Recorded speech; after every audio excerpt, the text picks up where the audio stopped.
Welcome friends to our channel Advanced Classes by MK Sir. Guys हमने previous class में NCERT geography lesson number first का part first देखा था, जिसमें हमने देखा था the earth in the solar system, यानी हमारे सोलर सिस्टम के अंदर अर्थ कहाँ पर लोकेटेड है। और हमने पिछली क्लास में पूरी की पूरी होल इंफॉर्मेशन ली थी सोलर सिस्टम और अर्थ के बारे में। उसका हम आज रिकैप लेते हैं शॉर्ट में। हमने देखा था प्रीवियस क्लास में कि हमारा जो ये पूरा का पूरा होल स्काई है, ये किन से भरा हुआ है? शाइनिंग ऑब्जेक्ट से, जिनमें से कुछ ऐसी ऑब्जेक्ट्स हैं जो चमकीली हैं, जैसे कि हमारे स्टार्स हो गए, जो हमें अर्थ से कैसे दिखाई देते हैं? चमकते हुए। और कुछ ऐसी ऑब्जेक्ट्स हैं जो कैसी हैं? डिम हैं। You can see the full moon only once in about a months time, जिसे हम क्या कहते हैं? फुल मून नाइट और पूर्णिमा, यानी एक महीने में लगभग एक बार चंद्रमा हमें पूरा दिखाई देता है, जिसे हम बोलते हैं पूर्णिमा। और कुछ रातों बाद हमें एक रात ऐसी आती है जिसे हम अमावस्या की रात कहते हैं, न्यू मून, जिसके अंदर हमें पूरा का पूरा चांद नहीं दिखाई देता। अब हम बात करते हैं सेलेस्टियल बॉडीज़ की। हमने प्रीवियस क्लास में पढ़ा था कि सेलेस्टियल बॉडीज़ कौन होती हैं, जैसे कि हमारा sun, moon and all those objects, और वो सारी वस्तुएं जो हमें रात में चमकती हुई नज़र आती हैं, जैसे कि चांद एंड अदर सेलेस्टियल बॉडीज़। ये सब क्या कहलाती हैं? ये सेलेस्टियल बॉडीज़ कहलाती हैं। अब हमने सेलेस्टियल बॉडीज़ को दो पार्ट में डिवाइड करा था। कौन कौन सी? कुछ ऐसी सेलेस्टियल बॉडीज़ होती हैं जो जो चमकती हुई नहीं होती, जो नहीं चमकती, जिनके अंदर स्वयं की प्रकाश और ऊर्जा नहीं होती, जो उस अपने चमकने के लिए किस पर डिपेंड होती हैं? अपने नियरेस्ट सन पर। जैसे कि हमारा जो अर्थ है, उसे चमकने के लिए किसकी नीड होती है? उसे ज़रूरत पड़ती है हमारे सन की, जो हमारा सबसे नियरेस्ट स्टार है। अब हम बात करते हैं स्टार क्या होते हैं। Some celestial bodies are very big and hot. कुछ सेलेस्टियल बॉडीज़ बहुत ज़्यादा बिग और हॉट होती हैं, जिन्हें हम स्टार कहते हैं। और जिनके पास अपने खुद की ऊर्जा और प्रकाश होता है, ये सेलेस्टियल बॉडीज़ स्टार कहलाती हैं। हमारा सन भी क्या है? एक स्टार है। और हमारे आकाश में ऐसे कई हजार, लाखों, करोड़ों स्टार्स हैं, लेकिन वो हमें दूर से दिखाई नहीं देते, क्योंकि हमने कल बात करी थी कि जो जितनी चीज़ हमारे से दूर होती है वो हमें कैसी दिखाई देती है? बिल्कुल टाइनी, छोटी। और जो हमारे जितने ज़्यादा नियर में होती है, पास में होती है, वो कैसी दिखाई देती है? बिग। उसका साइज हमें कैसे दिखाई देता है? बड़ा। अब हम बात कर रहे थे, हमने प्रीवियस चैप्टर में, प्रीवियस क्लास के अंदर, various patterns form by the different groups of star, these are called constellation. Constellation क्या होते हैं? कॉन्स्टलेशन ये डिफरेंट ग्रुप्स ऑफ स्टार के द्वारा बनाए गए डिज़ाइन होते हैं, जैसे कि आपको इस फिगर के अंदर दिखाई दे रहा होगा। देखिए, हम इसको देखते हैं।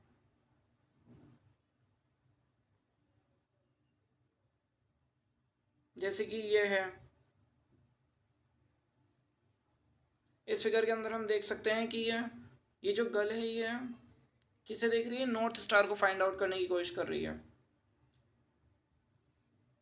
और ये 7 स्टार क्या होते हैं? इन्हें क्या बोला था हमने पिछली क्लास में? सप्तऋषि। ये रहा सप्तऋषि। सप्तऋषि क्या होता है? It is a group of star, 7 star. ये क्या होता है? ये 7 तारों का एक समूह होता है, जिसे हम क्या बोलते हैं? सप्तऋषि। जैसे कि ये रहे first, second, third, fourth, fifth, six, seventh, और इसके थ्रू ये पॉइंट आउट क्या करने की कोशिश कर रही है? नॉर्थ स्टार को। ठीक है friends.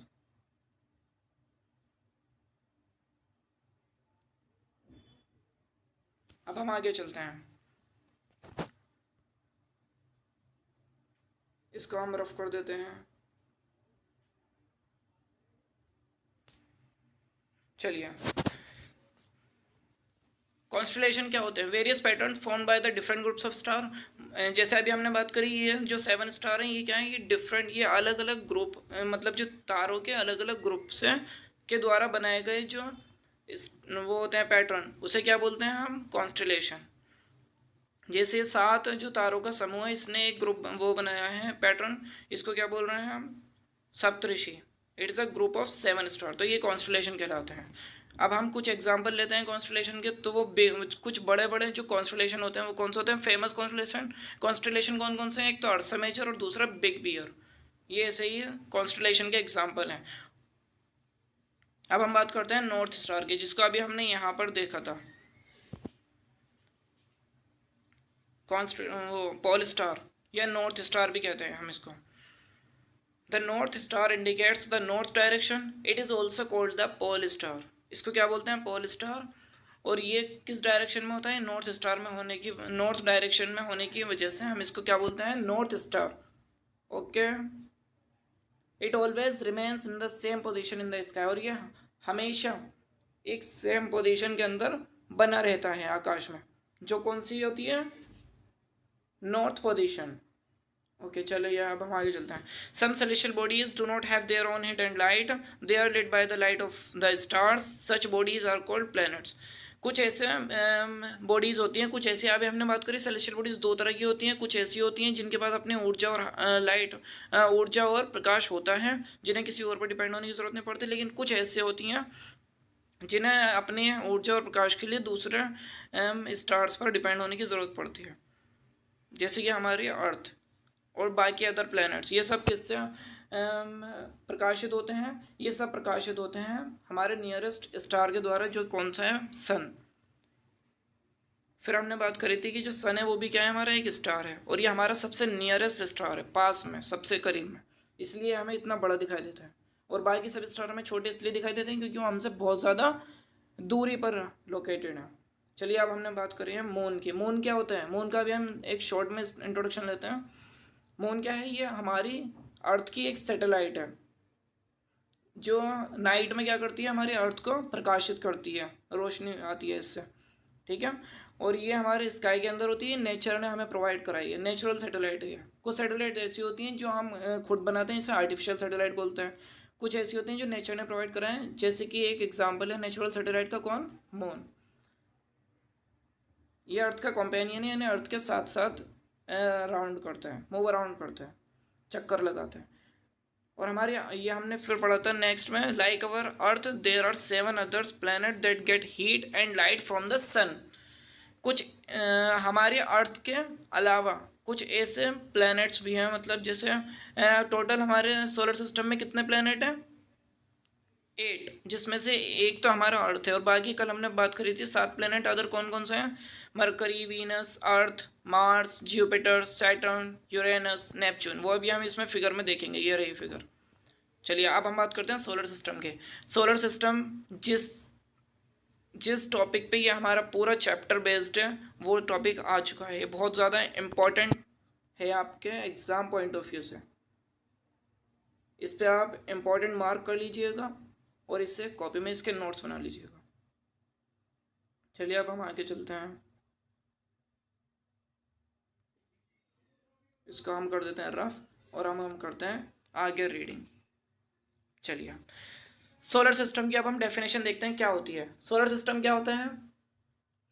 The sun, 8 planets, satellites and some other celestial bodies known as asteroid and meteoroids, उन्हें हम क्या बोलते हैं? Form the solar system. ये सब मिलकर क्या बनाते हैं? हमारी सोलर फैमिली या फिर सोलर सिस्टम बनाते हैं, जिसका हेड कौन होता है? हमारा सन होता है, जिसके अराउंड ये सब क्या करते हैं? परिक्रमण करते हैं, यानी कि रेवोल्यूशन करते हैं, चक्कर लगाते हैं उसके चारों तरफ। और हमारी अर्थ सन के कितने दिन में चक्कर लगाती है? एक राउंड कितने दिन में पूरा करती है? 365 डेज, 365 दिन में। ओके फ्रेंड्स, ये आपको पसंद आ रहा हो तो आप लाइक, शेयर एंड सब्सक्राइब भी कर सकते हैं। द सोलर सिस्टम, तो सोलर सिस्टम में क्या क्या होता है अभी हमने पढ़ा, सन, 8 प्लैनेट्स हो गए वो जो अभी हमने नाम बताए थे 8 प्लैनेट्स के, Mercury, Venus, Earth, Mars, Jupiter, Saturn, Uranus, Neptune, वो सब के सब, और अर्थ भी है हमारा। और सैटेलाइट्स, जैसे कि यहाँ पे हमने सैटेलाइट्स की बात करी, हमारे अर्थ की कौन सी है सैटेलाइट, मून। और कुछ अदर सेलेशियल बॉडीज़ भी हैं जैसे एस्ट्रॉयड हो गए, मेटियोरॉइड्स हो गए, इसके बारे में अभी हम पढ़ेंगे। और हम इस फिगर के अंदर भी देख सकते हैं बाकी सारी चीज़ें। ये रहा हमारा, अगर हम बात करें सन की,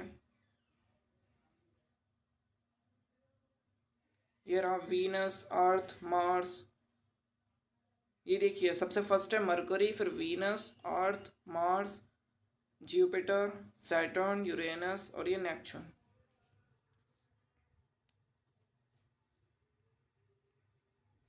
और ये इनका सोलर सिस्टम का पूरा हेड कौन है, सन, जिसकी रोशनी से ये सब प्रकाशित होते हैं। इन सब का खुद का प्रकाश और ऊर्जा नहीं है। ठीक है, चलिए अब हम आगे चलते हैं। सन के बारे में हमने क्या पढ़ा था, सन कौन है, ये centre of the solar system है। ठीक है, मतलब ये पूरे सोलर सिस्टम का एक सेंटर है। ये बहुत ज़्यादा गर्म है, एक्सट्रीमली हॉट गैसेस से बना है। सन जो है ultimate source of heat and light है हमारे सोलर सिस्टम का। और प्लैनेट्स क्या होते हैं, ये हमने पढ़ा था कि 8 प्लैनेट होते हैं, अर्थ, मार्स, जुपिटर, यूरेनस, ये सारे के सारे, Mercury, Venus, Earth, Mars, Jupiter, Saturn, Uranus, Neptune. और हमने इसकी एक ट्रिक भी पढ़ी थी इसको जल्दी से याद करने के लिए। क्या थी वो trick, my very efficient mother just served us nuts. तो ये my very efficient mother just served us nuts, तो ये मार्स, वीनस, वो Mars, Venus, Earth, Mercury, Venus, Earth, Mars, Jupiter, Saturn, Uranus, Neptune, ये सारे प्लैनेट्स जो हैं ये एक फिक्स्ड पाथ में अराउंड चारों तरफ चक्कर लगाते हैं सन के। वो फिक्स्ड राउंड को क्या बोलते हैं, वो जो फिक्स्ड पाथ है जिस पे ये चक्कर लगाते हैं सन के चारों तरफ, उसे बोलते हैं हम ऑर्बिट। वीनस क्या है, इसको कंसिडर करा जाता है अर्थ का ट्विन, क्योंकि इसका जो साइज है और शेप है वो बिल्कुल सेम टू सेम बहुत ज़्यादा सिमिलर है अर्थ से। इंटरनेशनल एस्ट्रोनॉमिकल यूनियन के बारे में हमने पढ़ा था, ये क्या है, ये मतलब हमारे इंटरनेशनल एस्ट्रोनॉमिकल यूनियन जो है ये डिसाइड करती है कि कौन प्लैनेट होगा, कौन वो होगा, स्टार होगा, कौन एस्ट्रॉयड होगा, कौन मेटेओरॉइड होगा। इसके कुछ पैरामीटर हैं वो हम आगे डिस्कस करेंगे नेक्स्ट लेसन में। अर्थ, अब हम बात करते हैं आज सेकंड पार्ट की। अभी तक हम पुराना रिवाइज कर रहे थे। चलो, अर्थ क्या होता है, ये बहुत इम्पोर्टेंट हेडिंग है, इसको आप मार्क कर लीजिएगा, ये बहुत ज़्यादा इम्पोर्टेंट है इस चैप्टर के अंदर, ये बहुत ज़्यादा इम्पोर्टेंट है। ठीक है गाइस, चलिए।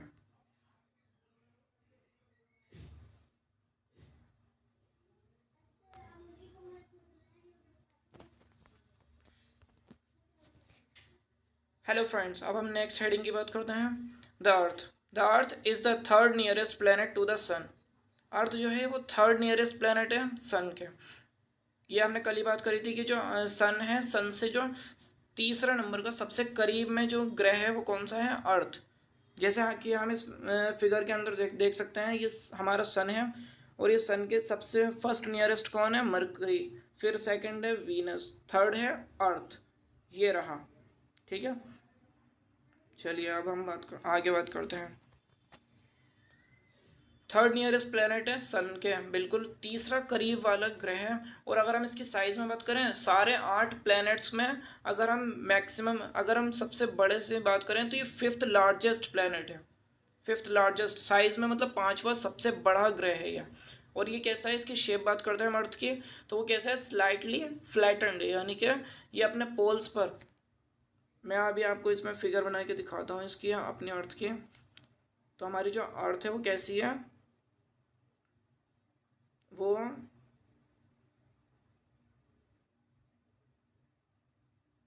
हमारी जो अर्थ है वो यहाँ पोल पर कैसी है, थोड़ी सी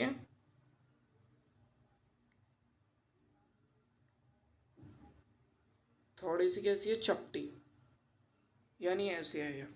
और जो यहाँ है, यहाँ पर ये थोड़ी सी बाहर निकली हुई है, हमारी अर्थ ऐसी है। ओके फ्रेंड्स, तो इसको क्या बोलते हैं, इस शेप को बोलते हैं जियोइड शेप। यानी कि अर्थ लाइक शेप। चलिए अब हम इसको रेज कर देते हैं। अब हम आते हैं नेक्स्ट हेडिंग पे। अब हम अर्थ की थोड़ी सी देखिए, अब हम अर्थ की थोड़ी फीचर्स की बात कर लेते हैं। अर्थ पे ये जो लाइफ है ये कैसे पॉसिबल है। तो अर्थ में ऐसे क्या फीचर्स हैं जो दूसरे प्लैनेट्स में नहीं है, जिसकी वजह से हम अर्थ पर जिंदा रह पाते हैं, जीवन संभव है हमारी अर्थ पर। ऐसा क्या है, इसके अंदर फैसिलिटीज़ हैं। तो अब हम बात करते हैं। सबसे पहले हमने ये समझ लिया कि अर्थ कैसी है, जियोइड शेप है, यानी कि वो पोल पर चपटी है, ध्रुवों पर, और जो बीच में फैली हुई है। सबसे पहली conditions favourable to support life are probably found only on the earth. यानी कि जिस ऐसी कंडीशंस जिसके अंदर लाइफ पॉसिबल है वो सिर्फ और सिर्फ कहाँ पाई जाती हैं, हमारी अर्थ पर। हमारी अर्थ के अलावा और कोई भी 8 प्लैनेट्स के अंदर से ऐसा कोई प्लैनेट नहीं है जहाँ पर लाइफ पॉसिबल हो। और ये पॉसिबल कैसे है, इसके कुछ डायमेंशंस हैं। जैसे कि फर्स्ट पॉइंट की अगर हम बात करें तो earth is neither too hot nor too cold. यानी हमारी अर्थ कैसी है, ना तो बहुत ज़्यादा गर्म है ना ही बहुत ज़्यादा ठंडी है। तो इसलिए यहाँ पर लाइफ पॉसिबल है। अगर हमारी एक्सट्रीम कंडीशन हो जाए, यानी कि बहुत ज़्यादा गर्म हो जाए अर्थ या फिर बहुत ज़्यादा ठंडी हो जाए, तो फिर हम यहाँ पर क्या जीवित रह सकते हैं? No, it is not possible in this condition. चलो अब हम बात करते हैं सेकंड पॉइंट की। अब हमने फर्स्ट पॉइंट क्या पढ़ा कि अर्थ जो है ना तो बहुत ज़्यादा गर्म है ना ही बहुत ज़्यादा ठंडी है, इसलिए हम यहाँ पर रह सकते हैं। और दूसरी कंडीशन है it has water and air. हमारी अर्थ पर क्या पाया जाता है? हवा और पानी, जिसकी वजह से हम जिंदा हैं। अगर हवा और पानी ना पाया जाए फिर क्या होगा? हम अर्थ पर जीवित नहीं रह सकते। ठीक है, which are very essential for our survival. ये हमारे जो सर्वाइवल यानी हमारे जीवित रहने के लिए बहुत ज़्यादा एसेंशियल है, यानी कि इसके बगैर हम जीवित ही नहीं रह सकते। अगर अर्थ पर से वाटर या फिर एयर कमी हो जाए या फिर वाटर और एयर ख़त्म हो जाए पूरा का पूरा। चलो अब हम थर्ड पॉइंट की बात करते हैं। The air has life supporting gases like oxygen. Earth पर क्या पाए जाते हैं? अर्थ पे ऑक्सीजन गैस पाई जाती है, जिसकी वजह से हम क्या हो सकते हैं, जिसकी वजह से हम यहाँ जीवित रह सकते हैं, हम सांस ले सकते हैं। ओके फ्रेंड्स, यहाँ तक आपको सारा समझ में आ रहा है? ठीक है। Because of these reasons the earth is a unique planet in the solar system. इन्हीं वजहों की, इन्हीं कारणों की वजह से हमारी जो अर्थ है वो फेवरेबल है, फेवरेबल कंडीशन हमें अवेलेबल करती है जीवित रहने के लिए। ठीक है, कौन कौन सी हमने बात करी? फर्स्ट थी अर्थ जो है ना तो गर्म है ना ठंडी है, इसलिए हम रह सकते हैं। सेकंड है अर्थ पर ऑक्सीजन गैस पाई जाती है, जिसके द्वारा हम सांस ले सकते हैं। थर्ड कंडीशन कहती है कि यहाँ पर हवा और वाटर पाया जाता है, जिसकी वजह से हम जीवित हैं यहाँ पर। चलिए, ये बहुत ज़्यादा इंपॉर्टेंट है, इसको नोट्स में बना लीजिएगा। ओके फ्रेंड्स, मैं इसको हाईलाइट कर देता हूँ। यहाँ से लेकर आप पूरा का पूरा यहाँ तक इसको नोट्स के अंदर लिख लीजिएगा। ओके, चलिए अब हम इसे इरेज कर लेते हैं जल्दी से, फिर हम नेक्स्ट हेडिंग पे पढ़ चलते हैं, बहुत ज़्यादा लेट हो चुके हैं। ओके फ्रेंड्स, चलिए अब हम आते हैं अर्थ अपीयर्स ब्लू। ये लास्ट लाइन है, को पढ़ लेते हैं। Earth appears blue because its 2/3 surface is covered by water, it is therefore called a blue planet. हमारी जो अर्थ है वो कैसी दिखाई देती है? हमारी अर्थ बाहर से ब्लू ब्लू दिखाई देती है, नीली कलर की। ऐसा क्यों है ऐसा दिखाई देती है वो हमें? क्योंकि हमारी अर्थ पे ज़्यादातर 2/3 जो पार्ट है ना इसका, यानी कि अगर हमारी अर्थ पूरी के पूरी 3 पार्ट्स में हमने उसको डिवाइड करा है, तो उसमें से जो 2 पार्ट्स हैं ना, 2 जो हिस्से हैं उसके, वो कैसे हैं? वाटर से पूरे फिल हुए हैं, भरे हुए हैं। इसलिए हमारी अर्थ पे 2 पार्ट तो क्या है? वाटर है, और 1 पार्ट अगर हम बात करें तो वो क्या है? लैंड, जिस पे हम रहते हैं। ओके फ्रेंड्स, चलिए अब हम नेक्स्ट हेडिंग पे चलते हैं, द मून, वरना हमारी बहुत लेंथी हो जाएगी video. The moon, our earth has only one satellite, that is the moon. It appears so big because it is nearer to our planet than other celestial bodies. It is about 3,84,400 kilometre away from us. ये हम 3 points की बात करते हैं moon के अंदर। Moon क्या है? हमारी अर्थ का, ये हमने जैसे कि अभी पीछे बात करी है, अर्थ क्या है वो, ये जो मून है ये अर्थ का एक नेचुरल सैटेलाइट है, और ये सिर्फ एक ही सैटेलाइट है अर्थ का। ओके फ्रेंड्स, अब हम सेकंड पॉइंट की बात करते हैं। ये मतलब इट अपीयर्स, ये हमें चंद्रमा, हमें चांद कैसा दिखाई देता है अर्थ पर से? बहुत बड़ा। ऐसा क्यों है? ये हमें इतना बड़ा क्यों दिखाई देता है? क्योंकि ये हमारे से बहुत ज़्यादा पास में है, इसलिए। ठीक है, और ये कितनी हमारे पास है, कितनी दूर है हमारे अर्थ से? ये 3,84,400 kilometre away from the earth, ठीक है, हमारे से 3,84,400 किलोमीटर दूर है। चलिए अब हम बात करते हैं एस्ट्रॉइड और मीटियोराइट्स। ये हमारी लास्ट हेडिंग है जल्दी, फिर इसके बाद क्वेश्चन आंसर डिस्कस करना है। एस्ट्रॉइड की अगर हम बात करें, एस्टेरॉइड ये आपने नाम सुना होगा, ये हमारी अर्थ पर बहुत ज़्यादा आते रहते हैं। एस्टेरॉइड की अगर हम बात करें, apart from the stars, planets and satellites, इन सब की हमने बात कर ली। स्टार्स कौन होते हैं? जिनके पास अपनी प्रकाश और ऊर्जा होती है, जो मतलब जिससे जो हमें रोशनी प्रोवाइड कराते हैं हमारी अर्थ को, वरना हमारी अर्थ कैसी हो, बिल्कुल अंधेरा हो हमारी अर्थ में। सेकंड किसकी बात करी थी हमने? प्लैनेट्स की, जैसे कि हमारे अर्थ और 8 प्लैनेट्स हैं सारे के सारे। सैटेलाइट्स की हमने बात करी, जैसे सैटेलाइट कौन है हमारा? अर्थ का मून, चंद्रमा, ठीक है, चांद जो है। There are numerous tiny bodies which also move around the sun, these bodies are called asteroids. और इसके इन सब के अलावा, जैसे कि प्लैनेट्स हो गए, स्टार्स हो गए, सैटेलाइट्स हो गए, इन सब के अलावा कुछ और भी बॉडीज़ हमारी पाई जाती हैं, बहुत छोटी छोटी। उन्हें क्या बोला जाता है? वो जो बारीक सी बॉडीज़ हैं, टाइनी बॉडीज़, इन सब के मुकाबले में उन्हें बोला जाता है एस्टेरॉइड्स। और वो कहाँ पाए जाते हैं? वो मार्स और जुपिटर की बेल्ट में, बीच में पाए जाते हैं। जो मार्स और जुपिटर है ना, जो हमारे दो ग्रह थे जिन्हें हमने अभी ऊपर पढ़ा था, देखो मैं अभी हम देख लेते हैं इसमें। तो हमने ये मार्स देखा था यहाँ पर, ये वाला, और हमने देखा था, देखिए हमने एक तो देखा था मार्स, और एक देखा था कौन सा वाला? हमने देखा था ये वाला, जुपिटर। तो इन दोनों के, मार्स और जुपिटर के बीच में है ना ये एस्टेरॉइड बेल्ट, ये वाली है ना फ्रेंड्स। ओके ठीक है, अब हम इसको कर देते हैं जल्दी से रफ, और अब हम चलते हैं सेकेंड हेडिंग पे। चलो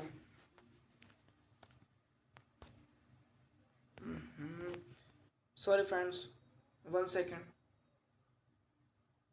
चलिए अब हम आते हैं नेक्स्ट हेडिंग पे। हमारा प्लैनेट्स हो गया, मून हो गया, हम किस पे थे? एस्टेरॉइड पे। एस्टेरॉइड आपको पता चल गया एस्टेरॉइड बेल्ट कहाँ पर है? ये हमारे मार्स और जुपिटर जो वो हैं प्लैनेट्स, उनके बीच में ये पाई जाती है। ओके चलो अब हम चलते हैं मीटियोरॉइड्स पे। मीटियोरॉइड्स क्या होते हैं?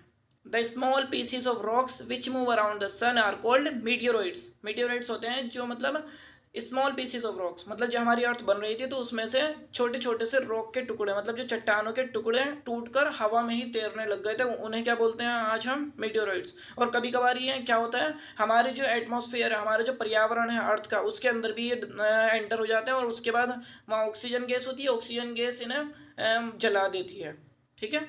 और हम उन्हें क्या बोलते हैं? टूटता तारा बोलते हैं हम। जब मीटियोराइट्स हमारी अर्थ की तरफ आ जाते हैं, उसी हम मीटियोराइट्स को क्या बोलते हैं? टूटता तारा। अब हम आते हैं गैलेक्सी। गैलेक्सी क्या होता है? A galaxy is a huge system of billions of stars and clouds of dust and gases. Galaxy क्या होता है? गैलेक्सी गैसेस और डस्ट, मतलब धूल और गैसेस के बादल होते हैं, ठीक है, जिन्हें हम क्या बोलते हैं? और जो गैलेक्सी होती है वो किससे बनी होती है? उसके अंदर बहुत सारे गैस के, मतलब जो वो होते हैं गैसों से मिलकर क्या बनता है? हमारे स्टार, और स्टार से मिलकर क्या बनती है? गैलेक्सी। तो मतलब ये गैलेक्सी जो होती है एक बहुत बड़ा विशाल सिस्टम है, करोड़ों तारों का, मतलब उसके एक गैलेक्सी में करोड़ों तारे पाए जाते हैं। ओके फ्रेंड्स, चलो अब यूनिवर्स की बात कर लेते हैं। Millions of such galaxies that make the universe. अब बहुत सारे तारे मिलकर क्या बनाते हैं? एक गैलेक्सी बनाते हैं। और बहुत सारी लाखों करोड़ों गैलेक्सीज मिलकर क्या बनाती हैं? हमारा ये यूनिवर्स बनाती हैं, ठीक है। ओके फ्रेंड्स, अब हम आते हैं नीचे। देखो यहाँ इन्होंने समझा भी रखा है। सबसे बड़ा क्या है? हम इसका हम देखते हैं। सबसे बड़ा क्या है? हमारा यूनिवर्स। और हमारे यूनिवर्स के अंदर क्या आती है? हमारी जो गैलेक्सी, जिसके अंदर ये मतलब हमारा सोलर सिस्टम आता है, ओके। फिर उसके अंदर आती है हमारी अर्थ। सबसे बड़ा क्या है? यूनिवर्स। और यूनिवर्स किससे मिलकर बना है? गैलेक्सी से। और गैलेक्सी में एक गैलेक्सी आती है जिसमें हमारे मिल्की वे गैलेक्सी, जिसमें हमारा आता है सोलर सिस्टम, जिसमें हमारे 8 प्लैनेट्स आते हैं सोलर सिस्टम में। और अभी जिसके बारे में हमने पढ़ा है 8 प्लैनेट्स, सन और अर्थ भी आते हैं हमारे उसमें, ठीक है। और फिर हम कहाँ पर हैं? हम अर्थ के अंदर हैं। चलिए अब हम चलते हैं आगे। अब हम इसके क्वेश्चन आंसर को डिस्कस करते हैं। How does a planet differ from A star? ये आप कर सकते हो कि कैसे स्टार्स से जो हमारे प्लैनेट्स हैं वो अलग हैं। स्टार्स के बारे में मैंने अभी बताया क्या होते हैं स्टार्स। स्टार्स वो होते हैं जिनकी खुद की प्रकाश और ऊर्जा होती है, जिन्हें उसके लिए दूसरों पर डिपेंड नहीं रहना पड़ता। और प्लैनेट्स क्या होते हैं? जिनके पास खुद की प्रकाश और ऊर्जा नहीं होती, जिन्हें अपने आप को प्रकाशित करने के लिए सन के प्रकाश पर डिपेंड होना पड़ता है। ओके फ्रेंड्स, ये आप कर सकते हैं ना। चलिए आप इसमें से नोट्स में से जो मैंने हाईलाइट पीडीएफ बनाई है इसके अंदर से आप ये कर सकते हैं वीडियो के साथ देखते देखते। अब हम सेकंड वाले पे आते हैं। What is meant by the solar system? Simple, जो अभी मैंने ऊपर आपको डेफिनेशन बताई है सोलर सिस्टम की, वो आप इसमें लिख सकते हैं। Name all the planets according to their distance from the sun. अब ये सारे के सारे प्लैनेट्स डिस्टेंस के अकॉर्डिंग लिखना है आपको, जैसे कि अभी हमने यहाँ ऊपर देखा था ना डिस्टेंस के अकॉर्डिंग कैसे, जैसे कि सबसे पहले कौन आता है अगर हम डिस्टेंस वाइज देखें तो सबसे पहले देखो distance from the sun, in order to their distance from the sun, ये यहाँ पर है ना ये वाला, in order to distance from the sun कौन कौन है, सबसे पहले आता है मार्स, फिर वीनस, अर्थ, वो Mercury, Venus, Earth, Mars, Jupiter, Saturn, Uranus, Neptune. यहाँ तक आपको करना है, इसका आंसर यहाँ से लेकर यहाँ तक का है, ठीक है। चलो अब हम चलते हैं आगे। हमारा कौन कौन सा फर्स्ट हो गया, सेकंड, ए हो गया, बी हो गया और सी भी हो गया, ठीक है। अब हम आते हैं डी वाले पे। Why is the earth called a unique planet. अभी मैंने बताया आपको कि अर्थ यूनिक प्लेनेट कैसे है, अर्थ पे क्या क्या ऐसे फीचर्स हैं जो हमें जीवित रहने के लिए चाहिए होते हैं। तो फर्स्ट फीचर है कि यहाँ पर हमारे अर्थ पर फेवरेबल कंडीशन पाई जाती है, जैसे कि एयर, वाटर, ठीक है, और ऑक्सीजन। सेकंड पॉइंट है ऑक्सीजन गैस पाई जाती है जिससे हम सांस ले सकते हैं, ठीक है। ये और अदर प्लैनेट्स पे ये फीचर नहीं है, इसी की वजह से हम दूसरे प्लैनेट्स पे जीवित नहीं रह सकते। थर्ड पॉइंट मैंने क्या बताया था आपको कि हमारी जो अर्थ है वो ना तो बहुत ज़्यादा गर्म है और ना ही बहुत ज़्यादा, ना इधर हॉट नॉर कोल्ड, ना ही बहुत ज़्यादा ठंडी है ना ही बहुत ज़्यादा गर्म है। तो ये आप लिख सकते हो इसके अंदर के यूनिक फीचर कौन कौन से हैं, ये 3-4 पॉइंट बना के। अब ई ऑप्शन में क्या है, ए क्वेश्चन है why do we see only one side of the moon always. ये आपको क्वेश्चन नहीं करना, ठीक है। अब एफ पे आते हैं, what is the universe. Universe क्या है, यूनिवर्स की अभी मैंने आपको डेफिनेशन बताई, यहाँ पर ऊपर देखते हैं हम, ये रही, millions of such galaxies that make the universe. यानी कि यहाँ से लेकर यहाँ से है इसका आंसर, देयर आर से लेकर गैलेक्सी वो यूनिवर्स तक, यानी there are millions of such galaxies. ये जो हमारी यूनिवर्स है किससे मिलकर बनता है, मतलब जो हज़ारों लाखों, जो मतलब मिलियंस किसको बोलते हैं, लाखों गैलेक्सीज से मिलकर बनता है हमारा यूनिवर्स। तो ये हो गया आपका आंसर। चलिए अब हम आगे चलते हैं, अब बस जल्दी से हम इसको ख़त्म कर रहे हैं। अभी टिक द करेक्ट आंसर है, इसमें क्या होगा, the planets known as the earth twin. अभी मैंने बताया आपको अर्थ का ट्विन यानी अर्थ जैसा कौन दिखाई देता है, वीनस, ठीक है। Which is the third nearest planet to the sun. अब सन से अगर हम दूरी के हिसाब से देखें तो पहले नंबर पे कौन आता है, मरकरी, दूसरे पे वीनस और थर्ड नंबर पे कौन आता है, अर्थ। अब हम आते हैं सी ऑप्शन पे, all the planets move around the sun in a, कैसे पाथ में घूमते हैं, कैसे पाथ में चक्कर लगाते हैं, उनका जो ऑर्बिट होता है वो कैसा होता है, एलोंगेटेड पाथ होते हैं उनका, ठीक है। अब पोल स्टार को बोल रहे हैं, the pole star indicate the direction. Pole star कौन से डायरेक्शन को इंडिकेट करता है, कहाँ पर पाया जाता है पोल स्टार, हमेशा नॉर्थ डायरेक्शन में पाया जाता है। चलिए ये भी हमारे हो गए। Asteroid are found between. अभी मैंने बताया कि एस्ट्रॉइड कहाँ पाए जाते हैं, एस्ट्रॉइड कहाँ पाए जाते हैं, जल्दी बताओ जल्दी से स्पीड में। एस्ट्रॉइड पाए जाते हैं मार्स एंड जुपिटर के बीच में, ठीक है, उनकी बेल्ट पाई जाती है। अब हम आते हैं थर्ड वाले पे, ये आपका है क्या, ये आपका है होमवर्क, ठीक है, ये आपको होमवर्क में करना है, ठीक है। इतना तो आप कर सकते हो घर से, ठीक है, ओके। अब अगर आपको हमारी ये वीडियो पसंद आई हो, आप इस पर लाइक, शेयर एंड सब्सक्राइब कर सकते हैं और कमेंट करके मुझे ज़रूर बताना है कि वीडियो कैसी लगी। जो भी मतलब इसमें आपको ख़राब लगा वो मुझे आप बता सकते हैं नीचे कमेंट करके, और जो भी अच्छा लगा वो भी बता सकते हैं। Okay friends, thank you.